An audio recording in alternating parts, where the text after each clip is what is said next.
El siguiente programa de opinión contiene elementos de lenguaje, salud, sexo y violencia que pueden ser escuchados por niños, niñas y adolescentes sin supervisión de sus madres, padres, representantes o responsables. El Colegio de Ingenieros de Venezuela y el Fondo de Previsión Social del Colegio de Ingenieros de Venezuela presentan. A partir de este momento, todas las voces se unen en una sola señal. RCR presenta Conexión 750 con María Alejandra Trujillo.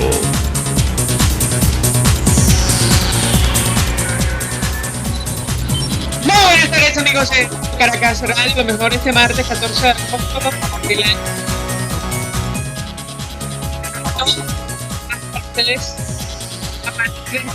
Salud, variada y abundante información que compartir y analizar como es costumbre la tarde de hoy. Medidas económicas anunciadas ayer por Nicolás Maduro, el presidente Nicolás Maduro, no ofrecen estabilidad, según lo ha dicho el presidente de Conindustria, Juan Pablo Lalquiaga. En palabras del empresario, el petro no es un mecanismo que se pueda transar y no es sólido. De esta manera se refirió a la decisión del gobierno, saben ustedes, de anclar el bolívar al instrumento financiero creado por el Ejecutivo y declarado como ilegal por el Departamento del Tesoro norteamericano. El diputado Ángel Alvarado de la Comisión de Finanzas de la Asamblea Nacional aseguró que las medidas no solucionarán la contracción económica o la hiperinflación. Se trata de un modelo muy cubano, dijo, de ciudadanos de primera y ciudadanos de segunda. Lo vamos a comentar como es natural durante la tarde de hoy.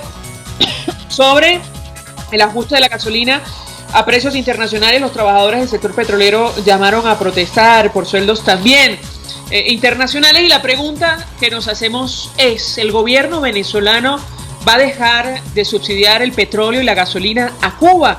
A las 5:30 hablaremos ampliamente sobre estos temas. Varios datos. Una vez más fue trasladado al Palacio de Justicia el diputado Juan Requesens para ser imputado de 6 delitos por los Bolívar en Caracas.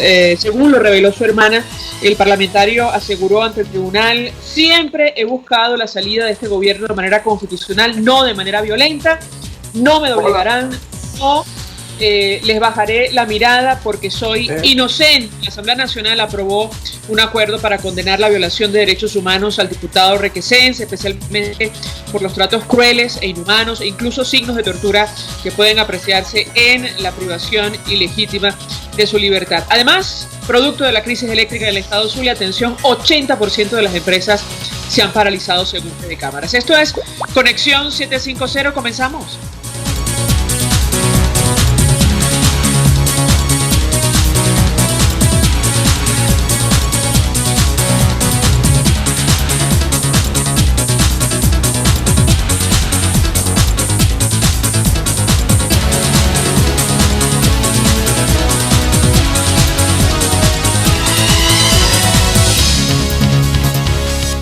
¿Qué está pasando en este país? Y saludamos vía Skype a nuestro primer invitado la tarde de hoy. Se trata del embajador Diego Arria, fue embajador de Venezuela ante varios destinos, incluyendo Naciones Unidas. Acaba de sostener una reunión, ayer lo comentábamos con ustedes, con el canciller de Chile, y nos interesa mucho conocer su opinión, su análisis acerca de la preocupación creciente de la comunidad internacional en torno a lo que ocurre en nuestro país. Como siempre, embajador, 1.000.000 de gracias por atendernos. Muy buenas tardes. Como siempre, un gusto para mí que sea Radio Caracas la que tenga la oportunidad de conversar.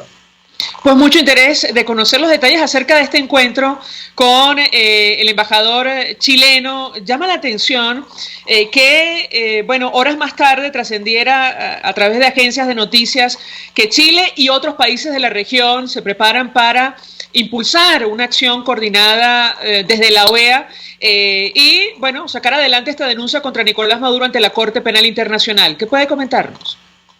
Efectivamente, fíjate que Chile, el nuevo gobierno chileno, tiene una posición muy clara sobre la situación venezolana que consideran inaceptable, en el fondo la consideran abominable, y están haciendo todo lo posible para, con otros países de la región, promover lo que tú estás señalando, que es hacer la denuncia formal ante la Corte Penal Internacional, fundamentado en los reportes del secretario general Almagro de procesar a Maduro como violador de derechos humanos y responsable de los crímenes de lesa humanidad.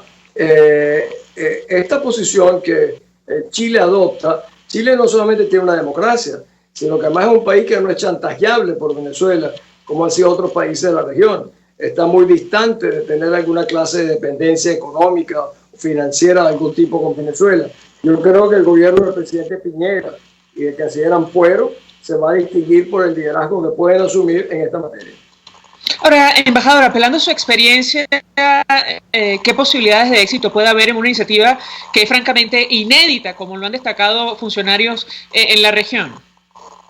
Efectivamente, es inédita, porque no es simplemente un grupo de venezolanos lo que lo estamos denunciando, sino que lo estarían denunciando Argentina, Perú, Colombia, Canadá, los Estados Unidos, Chile y seguramente otros países, posiblemente Panamá. Esto, como dices tú, tiene una importancia extraordinaria, porque es decir, al resto de los países de la región, mírense ustedes en este espejo de esta realidad, ustedes si no se asocian a esta iniciativa, están realmente convirtiéndose en cómplices solidarios de la desgracia de los venezolanos y de los crímenes del señor Maduro. Ahora, ¿qué consecuencias puede tener eso? Bueno, yo creo que ellos sí pueden movilizar a que la fiscal de la Corte Penal Internacional se vea obligada a activar un proceso de investigación del caso venezolano que ya debería tenerlo finalizado, porque bastantes pruebas muchos de nosotros hemos presentado a lo largo de los años. Embajador, también le pregunto su opinión, no sé si fue parte de la conversación que sostuvo ayer con el canciller chileno sobre lo que está ocurriendo en el caso del diputado Juan Requesens, estas imágenes que le han dado la vuelta al mundo en una situación inenarrable, tratos crueles, inhumanos y degradantes, como decía la Asamblea, a los cuales ha sido sometido durante su cautiverio, muchos días sin contacto con su familia, y lo uno con el informe del secretario general Almagro, que hablaba ya de desapariciones forzadas en nuestro país, incluso de la tortura. ¿Cree usted que esto formaría parte de esta denuncia que promueven o que van a promover en América Latina o no de momento? Bueno, casualmente yo estaba con el canciller chileno el mismo día que él declaró sobre este tema, que se dan Ampuero, donde dijo, lo primero que dijo, el gobierno venezolano debe presentar pruebas creíbles, confiables de lo que aconteció en la Avenida Bolívar, hechos que no se han producido. Esa es la realidad. Ahora, hay algo que no es solamente comentándolo con él, sino con otras personalidades en la región, que han hecho con Juan Requesens es presentarlo a los medios de opinión, igual que ha hecho Corea del Norte cuando agarran un prisionero político, o como hicieron con aquel piloto norteamericano que cayó en Vietnam durante el conflicto y otros en Rusia. Países de ese género son los que abusan, como en el caso de Juan Requesens, a que presentaron de una manera realmente indebida, ilegal y por supuesto muy traumatizante para los que lo veían. Ahora, ¿ustedes se refirieron a ese tema en la reunión, embajador, o no, en lo absoluto? ¿En torno a qué giró la conversación con el canciller Ampuero? Bueno, las conversaciones con los cancilleres son siempre privadas. El canciller Ampuero no solo es un hombre de una gran dimensión humana, es un intelectual y es un hombre que ha demostrado un afecto por la causa de lo que queremos, la libertad en Venezuela. Pero no, evidentemente ese día el tema, uno de los temas, fue el de Requesens, porque acaba de ocurrir el de Requesens y el del supuesto ataque de los drones. Más allá de eso no te puedo decir, sino decirte solamente lo siguiente. Chile, por su convicción democrática, y te repito, el liderazgo de ese país, el presidente Piñera y de él mismo, del canciller, para mí van a asumir un liderazgo extraordinario en lo que significa la reconquista de la libertad en Venezuela. Así lo creo. Embajador, usted, hacía unas observaciones o, digamos, ofrecía declaraciones muy duras sobre lo que pasa en nuestro país. De hecho, lo calificaba de genocidio. ¿A qué se refiere? Bueno, genocidio es una palabra, es un concepto muy fuerte que obliga a, por ejemplo, al Consejo de Seguridad, cuando se declara que un país ha cometido delitos de genocidio, a actuar con fuerza. Yo quise no dramatizar. En Venezuela son miles de muertos que han sido es un grupo que el gobierno ha seleccionado para atacar. Ese grupo son la oposición, o sea, han escogido específicamente lo que el Estatuto de Roma dice, seleccionar grupos específicos de la población para torturar, para atacar, para perseguir, para violar o para expoliar. Reúne todas las condiciones. Algunos dirán que es fuerte. Bueno, el artículo 2 también dice la exterminación. Están buscando la exterminación de todo disidente civil o militar. Estamos viendo que ahora este es un crimen muy particular que ya no solo incluye a los civiles, sino que incluye a los militares. Que por cierto, los militares como Fuerza Armada que no reclaman que a sus propios hermanos de las armas los están torturando, encarcelando y persiguiendo, se convierten simplemente en cómplices de esta narcotiranía militarizada que hoy tenemos en nuestro país. Bueno, hace algunos días, embajador, conversamos con otro diplomático de carrera de nuestro país, Emilio Figueredo, sobre lo dicho por Roy Chatterton, funcionario de esta administración, dirigente de esta administración, y él insinuaba que incluso, bueno, no descartan un conflicto armado con Colombia. Evidentemente llamaba poderosamente la atención una afirmación de esa naturaleza, tomando en cuenta la profundidad de la crisis de nuestro país, que afecta también a nuestra Fuerza Armada, pero quisiera su comentario porque recordábamos lo que ocurrió en Argentina en la época de Galtieri. Allí también atravesaban una crisis y, bueno, decidieron entrar en conflicto armado con Reino Unido por las Malvinas. Quisiera su opinión, lo escuchamos. Bueno, sería un suicidio. Venezuela no cuenta con los recursos para enfrentar a una Fuerza Armada realmente seria, bien dotada, experimentada, como es la colombiana. Yo realmente no he querido comentar mucho más de eso porque es tan estrafalaria, es tan fantástica semejante especulación que no quería darle pies a algo semejante. Y decía que solo gente ignorante de conflictos bélicos que nunca han estado ni presenciado un conflicto son los que son siempre los que hablan de guerra y conflictos y enfrentamientos. Sería, te repito, un suicidio.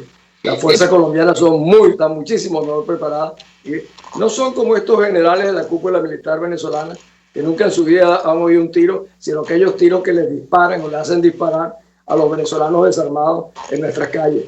No son gente que alguna vez haya estado en una clase de confrontación con otro país. Finalmente, embajador, ¿hasta dónde cree usted va a llegar la comunidad internacional para hacer frente a lo que está ocurriendo en nuestro país? Yo tengo la impresión de que nunca hemos estado tan cerca de realmente remover, porque la palabra es remover, desalojar a este régimen. No es solo la comunidad internacional, comienza en Venezuela a surgir no solamente manifestaciones, sino que todas unidas al colapso económico, al colapso social, humanitario. Fíjate, para mí hace imposible que finalmente no es que colapsa, porque ya colapsó, sino que realmente salga y caiga esta narcotiranía militarizada, que es la gran pesadilla realmente de un par de generaciones de venezolanos. Gracias al embajador Diego Arria por atendernos, acompañarnos estos minutos. Fue embajador de Venezuela ante Naciones Unidas, expresando opinión acerca de lo que está ocurriendo en nuestro país, luego de sostener reunión, por cierto, con el canciller de Chile, donde conversaron evidentemente sobre la crisis venezolana. Hacemos una pausa, vamos a publicidad. Usted escucha Conexión 750 con María Alejandra Trujillo, solo por RCR 750 AM. Son las 5:18. Puedes seguir nuestra programación a través de rcr.tv, la radio que se ve. Mensaje del ingeniero Ramón López, vicepresidente del Colegio de Ingenieros de Venezuela. Apreciado colega ingeniero, arquitecto y profesional afín, el sistema de salud venezolano no presta la atención requerida y la altísima inflación encarece notoriamente este servicio. Es por ello que el Fondo de Previsión Social del CIP te ofrece un servicio de salud seguro, confiable y accesible, con amplia cobertura. Para mayor información visita el portal www.cib.net.be. Colegio de Ingenieros de Venezuela, construyendo futuro. No te quedes sin conocer Los Roques en estas vacaciones de verano. Te ofrecemos los mejores precios en Casa Turpial. Dale unas vacaciones inolvidables a tus hijos con nuestras ofertas especiales. Aplica solo a menores de 12 años. Síguenos en Instagram o llámanos por los teléfonos 0414-330-4342 o 0212-490-7687. Posada Casa Turpial. Posada Casa Turpial. Mensaje del ingeniero Kenick Navarro, presidente del FOMPRES CIB. Apreciado colega ingeniero, arquitecto y afín, el Fondo de Previsión Social del Colegio de Ingenieros de Venezuela, FOMPRES CIB, diseñó para la protección de tu salud el Sistema Integral de Previsión Social. El mismo tiene a tu disposición beneficios de la solvencia, asistencia primaria de salud, el plan de salud con coberturas de acceso VIP, todos estos planes pensando en la protección de tu familia. Para mayor información visita fomprescibe.net.be. Colegio de Ingenieros de Venezuela, construyendo futuro. RCR 750 AM, porque lo bueno une. El poder de la comunicación en tus manos. Conexión 750 con María Alejandra Trujillo, solo por RCR 750 AM.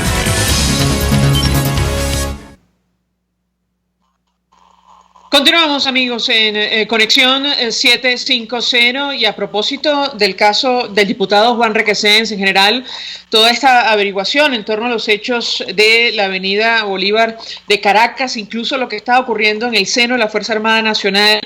Saludamos en la línea telefónica a Javier Ignacio Mallorca. Él es periodista especializado en criminalística, en sucesos, además autor del blog Crímenes sin Castigo. Como siempre, Javier Ignacio, un millón de gracias por atendernos. Muy buenas tardes. Buenas tardes, María Alejandra, un placer.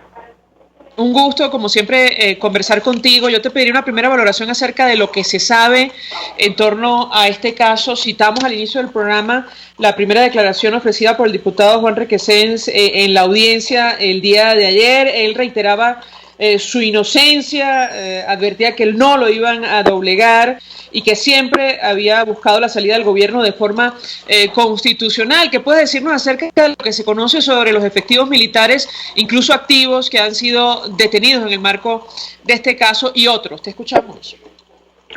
Sí, María Alejandra. Bueno, yendo de lo más reciente hasta lo más lejano en el tiempo, hay que decir que ahorita estoy en la calle, pero la información que manejamos hasta hace como una hora era que todavía no se habían dado a conocer las resultas de la audiencia de presentación.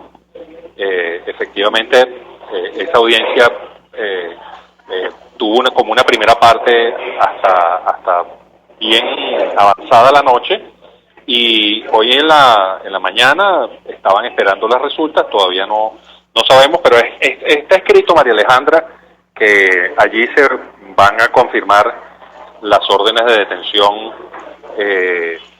contra, Requesens y todos los demás detenidos por el caso de los drones que estallaron en el centro de Caracas el 4 de agosto.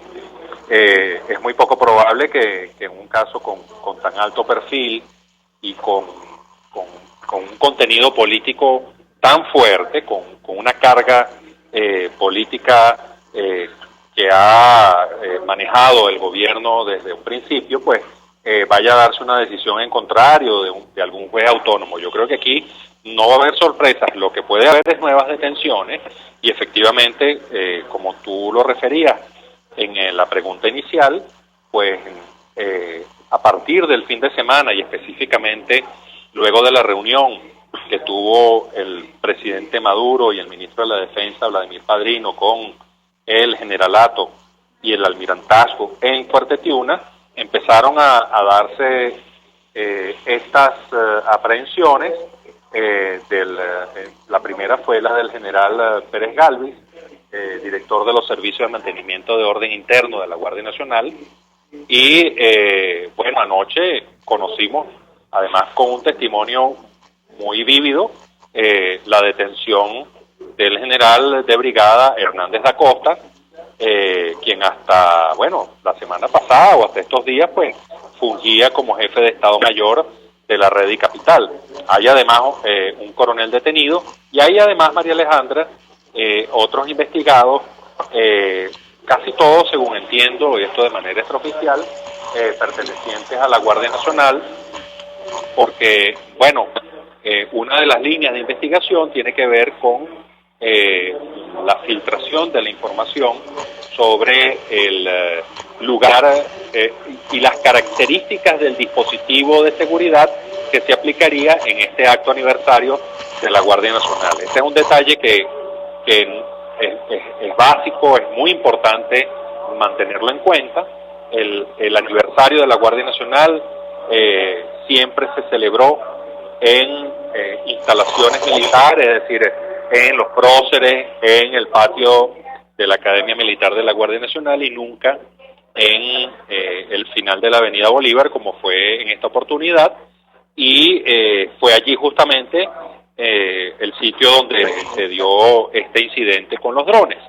Entonces, bueno, eso seguramente ameritó un análisis sobre posibles filtraciones de seguridad, brechas en los anillos que protegen al presidente, y creo que estamos, bueno, viendo los resultados de eso, ya sea porque efectivamente la investigación ha conducido a eso, o porque simplemente, como han realizado en otras oportunidades, contrainteligencia militar empieza a investigar la telefonía, los registros telefónicos de los supuestos implicados, y bueno, de repente sale una llamada a Juan Requesens, o sale una llamada a alguno de los autores materiales en algún momento, y bueno, y eso ahí empiezan a tomar eso como una especie de indicio fuerte para incluso detener a los oficiales, independientemente del rango que tengan, y esto es muy importante.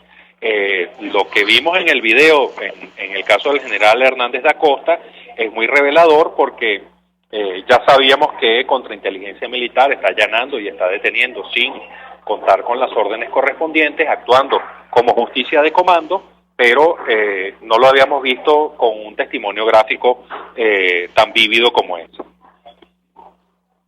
De procedimientos incluso al margen de la ley, cómo revelaban estos videos que grabaron, entiendo, los familiares de este general de brigada en activo. Ahora, yo te preguntaría, Javier Ignacio, ¿qué tan interesado está el gobierno, las autoridades, de llegar a la verdad cuando varios lugares de estos sucesos han sido alterados? Eso en primer lugar. Y en segundo lugar, también es revelador el mensaje de la Embajada de Estados Unidos en nuestro país, advirtiendo que si un gobierno extranjero desea solicitar apoyo investigativo al gobierno de Estados Unidos, esta solicitud debe realizarse a través de los canales establecidos. ¿Qué puedes comentarnos? Bueno, empezando por lo último que planteas, efectivamente ahí lo que hay es un mensaje implícito, en el sentido de que habría que retomar la formalidad en las relaciones diplomáticas, especialmente con Estados Unidos, dejar la diplomacia de micrófono e ir a una solicitud más seria y con los canales regulares, que son específicamente los ya establecidos. Sin embargo, sabemos que el gobierno está por otros caminos. El gobierno tiende a informalizar las relaciones diplomáticas. Bueno, un gobernador como el de Carabobo es el que actuó, digamos, de manera tras bastidores para propiciar la liberación de Joshua Holt. Bueno, ese es el tipo de relaciones que se están manejando ahorita, no solamente con Estados Unidos, sino también con otros países. Y bueno, lo que se le está diciendo es, si ustedes quieren realmente que el FBI actúe, pues lo primero que hay que hacer es retomar la cooperación con ese organismo, porque hasta donde tengo entendido, el ataché legal y los ayudantes de este ataché, bueno, estaban fuera del país, entonces tendrían que volver e instalar una comisión. Eso por una parte. Por la otra, ya las investigaciones están avanzadas de acuerdo con el criterio del gobierno. Pues estaban avanzadas, y esto es algo sorprendente, María Alejandra, desde 2 o 3 horas después de haberse reportado las explosiones. Estamos hablando de las 9 de la noche del sábado 4 de agosto, y ya se decía que tenían plenamente identificados a todos los autores materiales de este incidente. Entonces uno dice, wow, realmente eso llama mucho la atención, ¿no? Obviamente que allí sí hubo una actuación en flagrancia, porque se produjo la detención de 2 personas que iban en una camioneta a Orlando, a la que se les incautó un control que aparentemente era el del dron que estalló en la fachada norte del edificio Don Eduardo. Eso es una auténtica flagrancia. No es flagrancia lo que pasó con Requesens, que eso no tiene nada de flagrancia, pero bueno, eso sería otra discusión. En todo caso, eso lo que denota es un interés del gobierno de llevar las investigaciones hacia un rumbo específico. Por cierto, María Alejandra, ya que tú lo has tocado tangencialmente, allí tanto en la fachada norte del edificio Don Eduardo, donde estalló este dron, y en la avenida Bolívar, donde estalló el primero, hubo notables y evidentes alteraciones al sitio del suceso, algunas por razones absolutamente lógicas, como fue, por ejemplo, la estampida de efectivos de la Guardia Nacional que hubo en la avenida Bolívar, que, bueno, pasaron por encima de las sillas, de las barandas, rompieron las tarimas, es decir, todo eso, bueno, obviamente habrán pisoteado la evidencia que pudo quedar allí, pero en la fachada norte del edificio Don Eduardo, en ese sobretecho que estaba allí, bueno, allí pudimos contar por los videos, por lo menos a funcionarios de 5 organismos que estaban allí dando vueltas, transitando, yendo para acá y para allá, recogiendo cosas, sin ser específicamente criminalistas, porque no tenían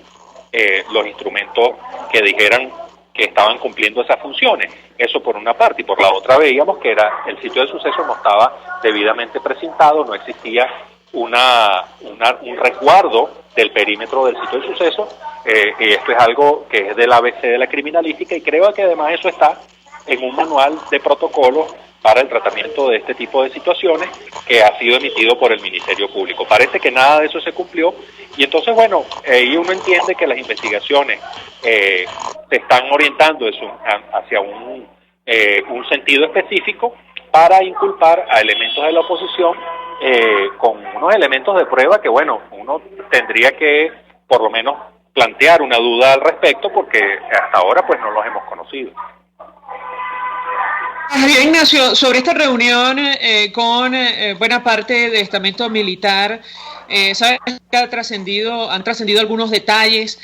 Se habla de mensajes a García, de Nicolás Maduro, bueno, ofreciendo lo humano y lo divino, pero además pidiendo a los militares alejarse de familiares opositores, porque de lo contrario perderían su carrera. ¿Qué información manejas tú en torno a este tema? Sí, por una parte hemos leído el recuento que se hizo a través de la prensa, y además de eso hemos visto que han pasado ya 2 días, 3 días desde que se divulgó eso y no han sido desmentidos. Ese es un aspecto importante. Después, bueno, comentarios que uno recibe más o menos confirman algunos aspectos de lo que se trató en esta reunión. Lo más notable en eso, María Alejandra, por una parte fue eso que estás señalando.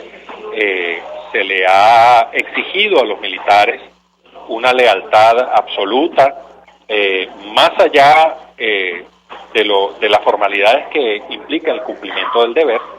Es decir, se exige una incorporación total de los oficiales militares a los postulados del régimen. Incluso hasta el punto de llegar a execrar a aquellos familiares que los critican. Bueno, tendrán que execrar al resto del país, porque si algo sabemos es que las familias de los militares están sumamente descontentas por múltiples razones, entre otras porque sienten que esos oficiales que están allá adentro están siendo objeto del desprecio público por todas las actuaciones que hemos visto en contra de la oposición, pero también por el tema de la corrupción, y muchas veces sienten que ellos no se merecen ese tipo de señalamiento, es decir, que no debería hacerse hacia todos los militares. Y luego hay algo que me llama mucho la atención, María Alejandra, y es que el presidente haya ofrecido que el próximo aumento para los oficiales será en octubre.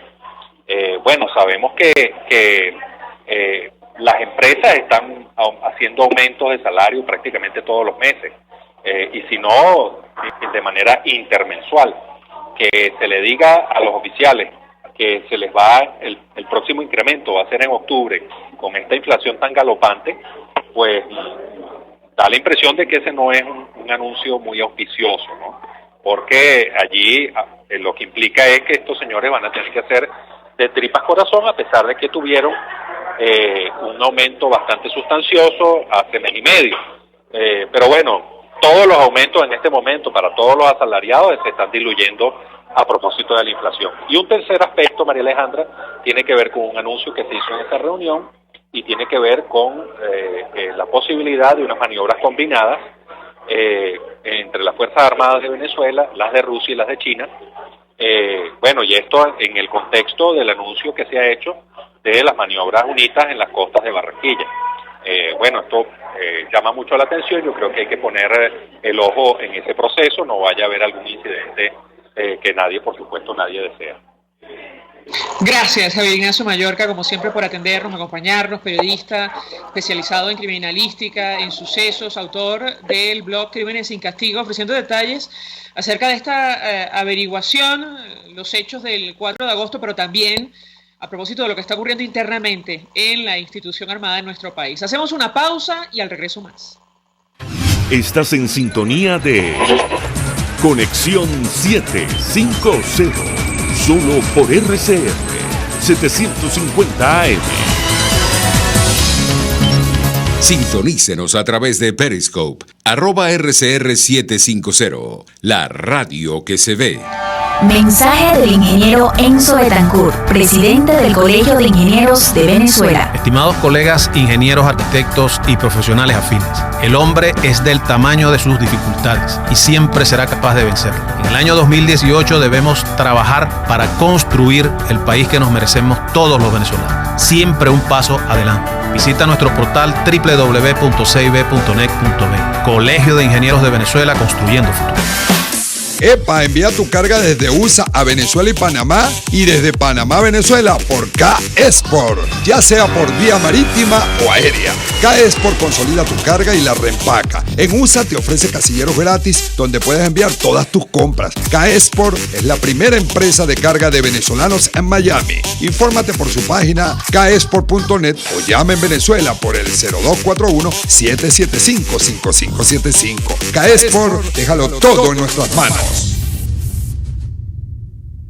Mensaje del ingeniero José Peraza, tesorero del FONPRES CIB. Estimado colega ingeniero, arquitecto y profesional afín, el Colegio de Ingenieros de Venezuela y el Fondo de Previsión Social, preocupado por la salud de tu familia, ha diseñado un sistema de salud integral que coloca a tu disposición y que contiene asistencia primaria de salud, ambulancia, hospitalización, cirugía, oftalmología, dermatología, fisioterapia, psicología, odontología, farmacia y funerario. Para mayor información, visítanos a nuestros portales cib.net.be, fonprescib.net.be, Colegio de Ingenieros de Venezuela, construyendo futuro.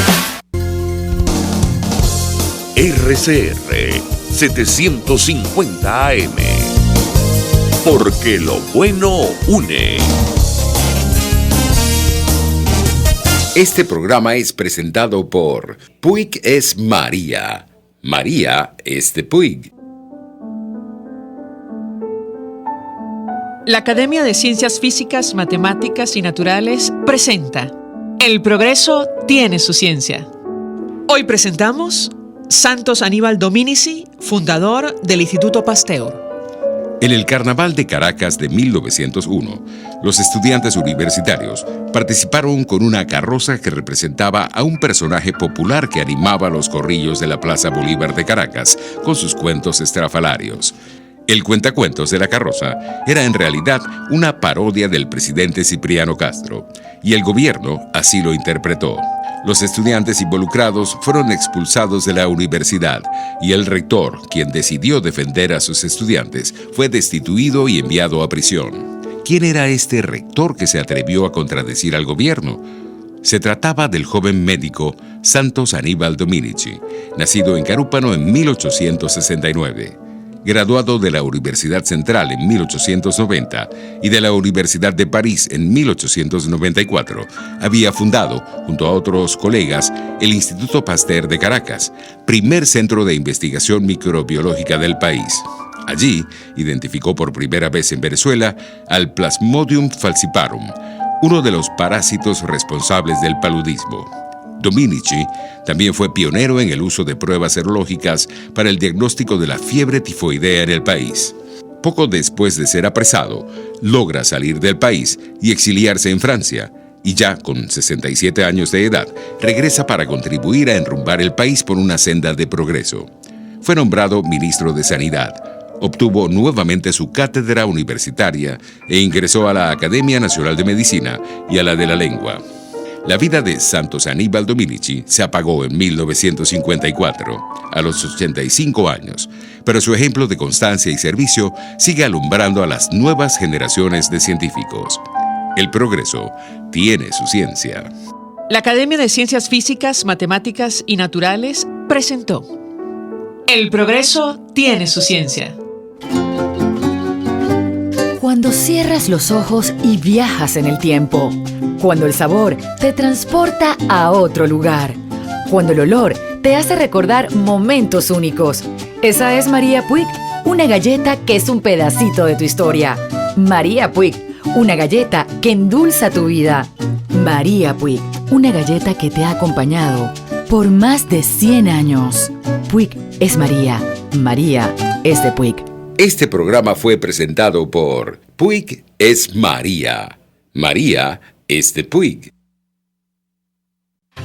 María Alejandra Trujillo te acompaña en Conexión 750, solo por RCR 750 AM. Claro y raspado.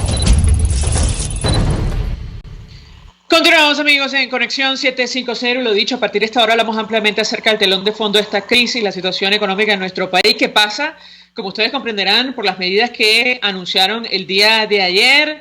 Nuestro invitado ha dicho en una entrevista más temprano que, bueno, estos anuncios no ofrecen estabilidad.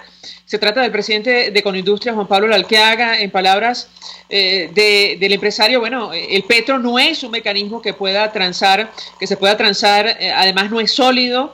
De esta manera se refería a la decisión del gobierno de anclar el bolívar, el instrumento financiero creado por el Ejecutivo y decretado, por cierto, como ilegal por el Departamento del Tesoro norteamericano. El diputado Ángel Alvarado, más temprano, de la Comisión de Finanzas, aseguraba que las medidas no van a solucionar ni la contracción económica ni la hiperinflación. De hecho, se trata de un modelo muy cubano, de ciudadanos de primera y ciudadanos de segunda. Nos preguntábamos si, bueno, el gobierno va a eliminar el subsidio petrolero y de la gasolina a Cuba, por ejemplo. Nos acompaña Juan Pablo Lalqueaga. Como siempre, gracias por atendernos. Buenas tardes. Buenas tardes, María Alejandra. Muchas gracias por llamarme y buenas tardes a todos tus oyentes. Muy buenas tardes. Iniciaré conversación a partir de esta declaración que usted ofrecía más temprano, advirtiendo que las medidas anunciadas por Nicolás Maduro, el presidente Nicolás Maduro, no ofrecen estabilidad. ¿Lo escuchamos? Bueno, fíjate que ahí las medidas que el señor Maduro anunció son relativas pues al nuevo cono monetario, al respaldo que el bolívar tendría a partir de ahora en el petro, el incremento del precio de la gasolina y cómo esto pues afectaría en términos de la posibilidad de que las personas pudiesen optar a tener gasolina, ¿no?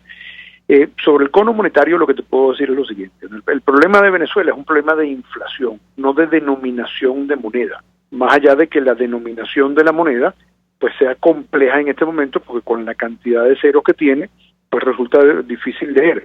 Muchas veces te confundes, estás hablando de 12 millones o de 120 millones. Entonces el hecho de quitarle cero, pues sin duda que te simplifica. Más esa simplificación se va a perder en la medida en que la inflación continúe como va. Y no veo ninguna medida que pueda disminuir la inflación.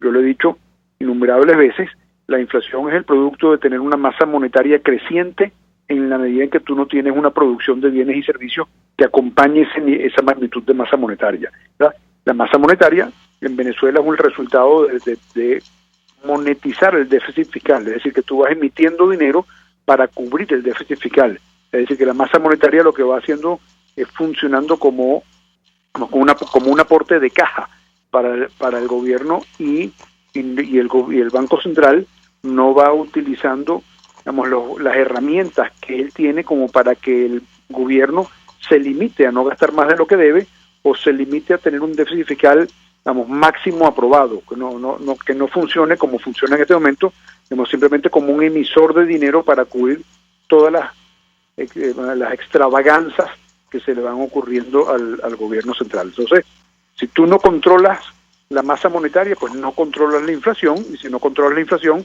quitarle 5 ceros en este momento, más allá de que nos permite una mayor lectura del número, pues no tienen ningún impacto, ¿no?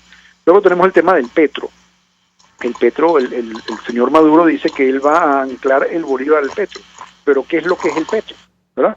El petro, tal cual como lo estamos entendiendo en este momento, tal cual como se nos ha explicado, lo que es un mecanismo de endeudamiento que el gobierno tiene. Es decir, el gobierno dice, dame tu moneda dura y yo te entrego esto, que lo que tiene es un valor en ¿cómo se llama? En barriles de petróleo que ni he extraído del subsuelo, ni sé cuánto me va a costar extraer en el subsuelo, ni sé qué tipo de petróleo voy a tener ahí, porque me puede resultar un petróleo que tiene más agua o menos agua, más azufre o menos azufre, ni sé cuánto va a costar el petróleo cuando tú lo vayas a venir a canjear, porque el petróleo va subiendo y va bajando en el mercado regularmente. Entonces, anclar el bolívar a un concepto, básicamente de una promesa, de un concepto que en este momento no es transable, pues no luce tener asidero en la realidad, ¿no?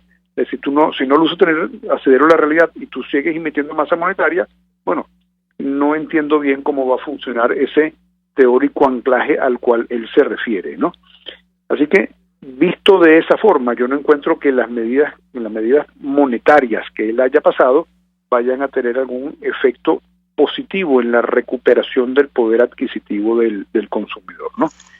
Eso en referencia a esa medida. Y perdón que lo interrumpa, porque además de lo que va a ocurrir con el bolívar y la reconversión monetaria, esto de anclar ahora nuestra moneda a un instrumento que, bueno, algunos aseguran no existe, que va a ser una referencia, ya veremos cómo funciona. Hay otros temas como el incremento de la gasolina que va a tener un impacto inflacionario importante. El gobierno pretende llevar de un solo golpe, los precios del combustible a lo que establece el mercado internacional. Y como usted comprenderá, en un país donde el salario mínimo es lo equivalente a $1 mensual, el impacto va a ser importante. Yo quisiera dar su comentario. La mañana de hoy conversamos con la presidenta del Consejo de Comercio y decía, es decir, tomando en cuenta que incluso quienes tengan el carnet de la patria o estén en el marco de racionamiento tendrán que pagar o sentirán el impacto del incremento de la gasolina. En el caso de las gandolas, esto va a tener un impacto en el precio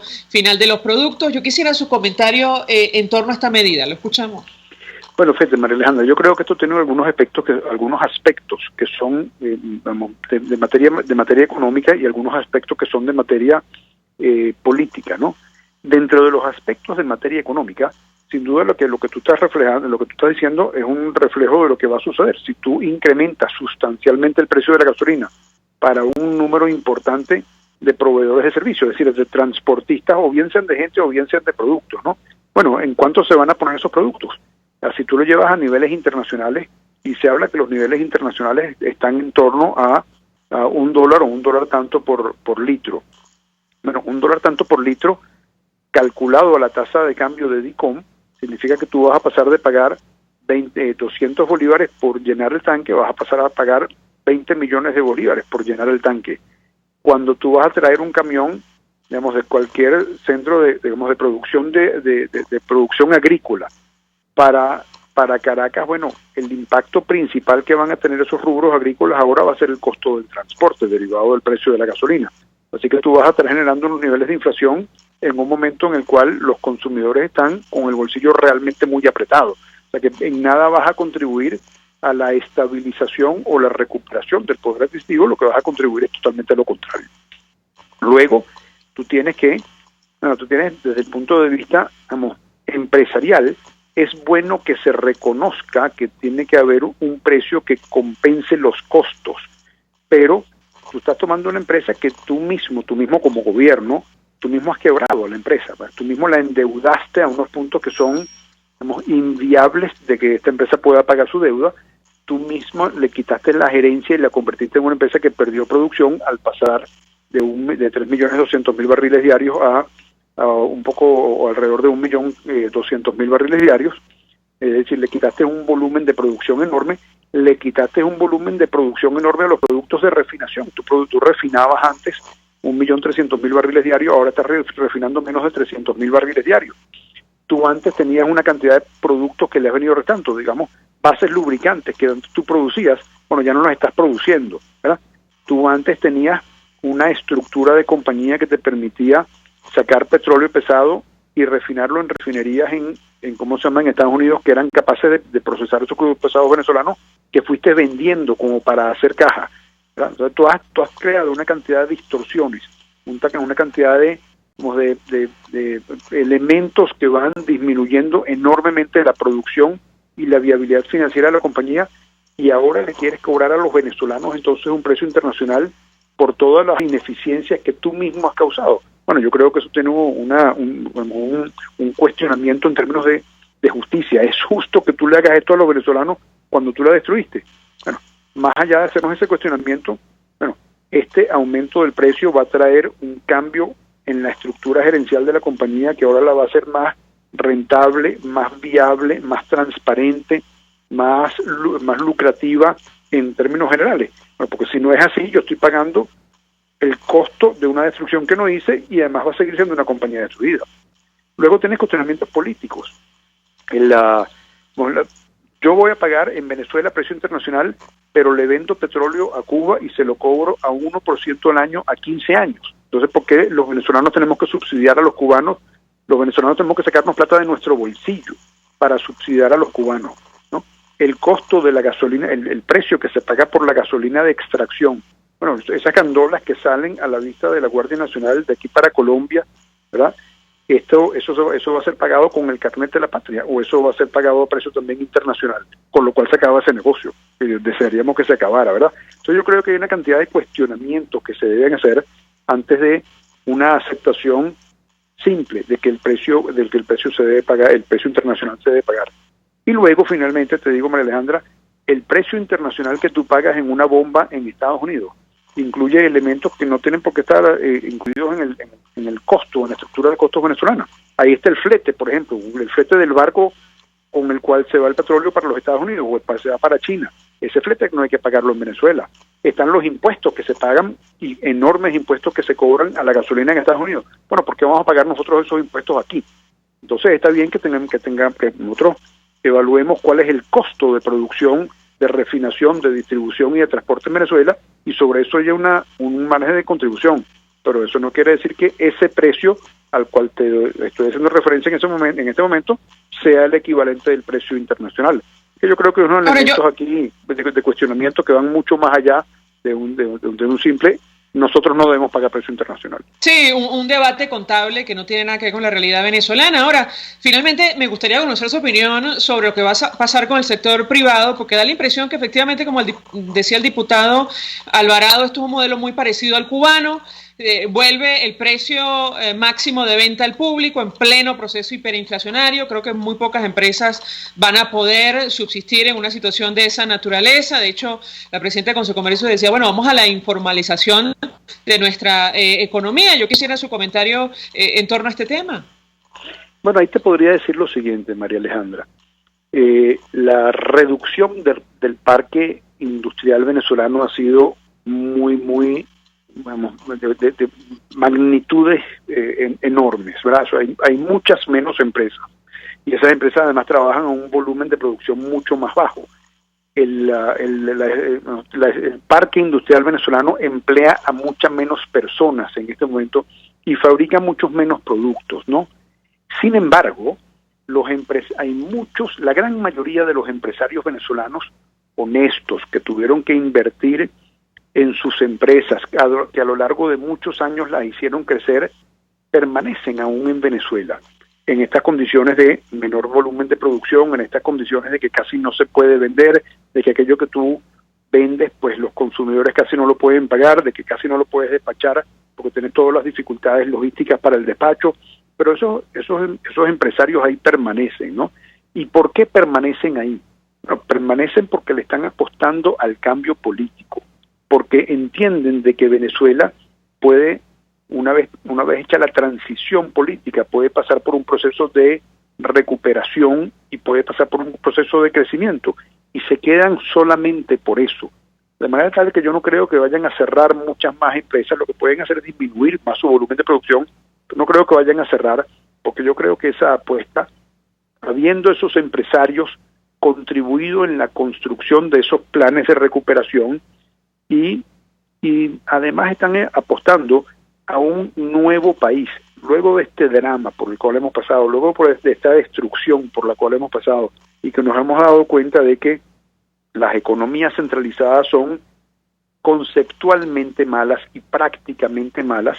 Un nuevo país tiene que responder mucho más a sus ciudadanos, a las instituciones de la sociedad y al individuo, que como persona es el que debe ser accionista de todo. No debemos tener una sociedad en la cual el Estado, vale decir el gobierno de turno, sea el que dispone sobre todos los elementos, no solamente legislativos, sino de producción.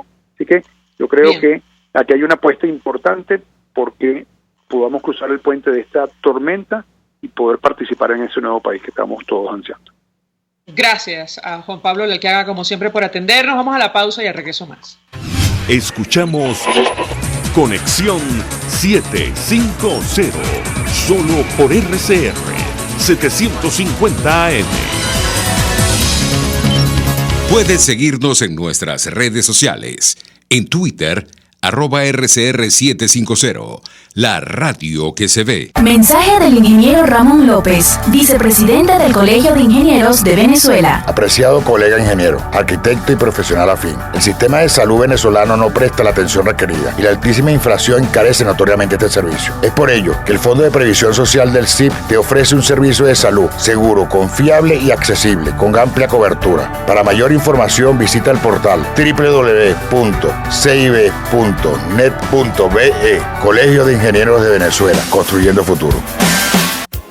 Si buscas caucho para los vehículos de tu empresa, sean camiones, buses, camionetas o carros, llama a Cauchera Fran Luis al 0212-481-1752, 0416-607-6406 y 0412-815-6712. Para mayor información, visita @Cauchera Fran Luis en Twitter, Instagram o Facebook, o escribe al correo caucherafranluis72@gmail.com. Cauchera Fran Luis, tu mejor opción. Mensaje del ingeniero Kenick Navarro, presidente del FONPRES CIB. Apreciado colega ingeniero, arquitecto y afín, el Fondo de Previsión Social del Colegio de Ingenieros de Venezuela, FONPRES CIB, diseñó para la protección de tu salud el Sistema Integral de Previsión Social. El mismo tiene a tu disposición beneficios de la solvencia, asistencia primaria de salud, el plan de salud con coberturas de acceso VIP, todos estos planes pensando en la protección de tu familia. Para mayor información visita fonprescib.net.be, Colegio de Ingenieros de Venezuela, construyendo futuro. Cuando pienso en frescura, pienso en Central Madeirense. Y sé que solo allí encontraré lo mejor en productos de primera calidad, donde las frutas y vegetales son traídos directamente del campo, con olor a tierra fértil, a tierra venezolana. En Central Madeirense son más frescas.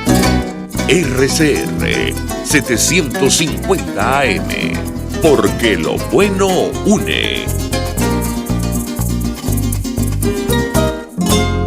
El poder de la comunicación en tus manos. Conexión 750 con María Alejandra Trujillo. Solo por RCR 750 AM. Continuamos, amigos, en Conexión 750. Se nos ha agotado el tiempo. Simplemente agregar: mañana el Tribunal Supremo de Justicia en el exilio dicta sentencia en el caso contra Nicolás Maduro por corrupción y legitimación de capitales en el escándalo Odebrecht. Nos despedimos, lo hacemos en nombre de todo el equipo. Los dejamos con la entrevista. El Colegio de Ingenieros de Venezuela y el Fondo de Previsión Social del Colegio de Ingenieros de Venezuela presentaron. RCR presentó Conexión 750 con María Alejandra Trujillo, solo por RCR 750 AM.